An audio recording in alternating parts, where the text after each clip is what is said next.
সুপ্রিয় দর্শকরা, আপনাদের সকলকে স্বাগত জানাই গভর্নমেন্ট প্রকল্প ইউটিউব চ্যানেলে। বছরের প্রথম দিনেই কৃষকদের খুশি করতে উদ্যোগী মোদী সরকার। প্রধানমন্ত্রী ফসল বীমা যোজনা বাড়ানো হলো বরাদ্দ। বছরের প্রথম দিনেই ক্যাবিনেট বৈঠকে সিদ্ধান্ত নেওয়া হলো প্রধানমন্ত্রী ফসল বীমা যোজনাকে ঢেলে সাজানো হবে। তার জন্য বরাদ্দ করা হলো ৬৯,৫১৫ কোটি টাকা।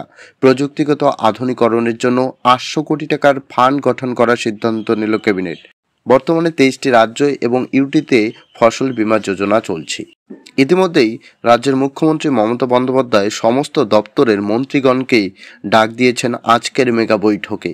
আশা রাখছি কেন্দ্র সরকারের ন্যায় রাজ্য সরকারও বাড়াবে শস্য বীমার ক্ষতিপূরণের টাকা এবং স্পষ্ট জানিয়ে দেবেন দীর্ঘ অপেক্ষামান ক্ষতিগ্রস্ত কৃষকদের কবে অ্যাকাউন্টে ঢুকবে টাকা। আজকের এই ভিডিওতে এইটুকুই জানানোর ছিল। আর আমরা সাথে সাথেই নজর রাখবো নবান্নের মেগা বৈঠকের দিকে। শস্য বীমা সম্পর্কে কি বলেন মুখ্যমন্ত্রী মমতা বন্দ্যোপাধ্যায়। ভিডিওটি ভালো লাগলে অবশ্যই লাইক, কমেন্ট, শেয়ার করতে ভুলবেন না। আর যদি চ্যানেলে নতুন হয়ে থাকেন তবে চ্যানেলটি সাবস্ক্রাইব করে রাখবেন সবার আগে এরকম ইনফরমেটিভ ভিডিও পেতে। ধন্যবাদ।